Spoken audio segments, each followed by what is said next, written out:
नवाज शरीफ से आप आके माफी मांगते? आज उसके जब आपकी बनाए हुए झूठे केसेस जब जमीन बोस हो रहे हैं तो आप कहते हैं कि उसको एनआरओ मिल रहा है। आपको शर्म नहीं आती है बात करते वक्त? कौन सा एनआरओ? एनआरओ नहीं मिल रहा नवाज शरीफ को। आपके झूठों की कलई खुल रही है। आपकी साजिशों का जो ताना बाना, जो जाल आपने बुना था, वो अपनी अंजाम को पहुंच रहा है। आपका वक्त खत्म हो चुका है और ये सच अब कौम के सामने आएंगे।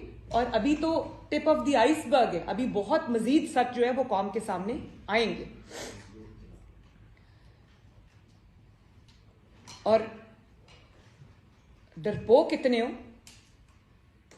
आज तुम नवाज शरीफ को चैलेंज कर रहे थे कि जहां से मैं इलेक्शन लड़ूं, तुम इलेक्शन लड़ो आके वहां से, मैं तुम्हें हराऊंगा। तुम तो तब नवाज शरीफ को नहीं हरा सके 2018 में जब आरटीएस को बंद करना पड़ा।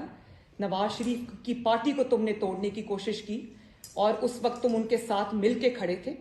तुमने नवाज शरीफ के जो लोग हैं, जो विनिंग इलेक्टेबल्स जो थे, तुमने वो एक एक करके उनको डरा के धमका के उनको पार्टी टिकट या तो उनसे वापस लिया या उनको चुन चुन के डिस्क्वालीफाई किया। नवाज शरीफ साहब की बेटी को तुमने जेल में डाला। नवाज शरीफ साहब को तुमने इलेक्टोरल फील्ड से बाहर किया और उसके बाद भी तुम नहीं जीत सके तो तुम्हें आरटीएस बंद करना पड़ा। और इसके जिम्मेदार तुम हो, इसलिए कि तुम सबसे बड़े उसके बेनिफिशियरी हो। और आज तुम अपनी ही छोड़ी हुई सीट्स, जब उनमें से आधी तुम हार जाते हो।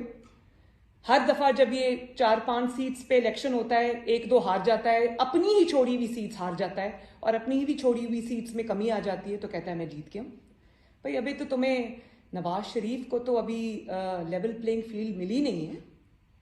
तुम्हारा जो सबसे बड़ा ओपोनेंट है वो तो फील्ड में है ही नहीं। जिसके नाम से उसकी पार्टी चलती है, जिसके नाम पे वोट पड़ता है, वो तो अभी मैदान में है ही नहीं।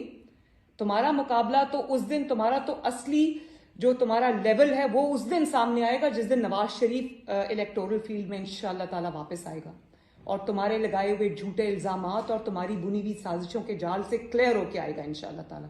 और वो दिन दूर नहीं है।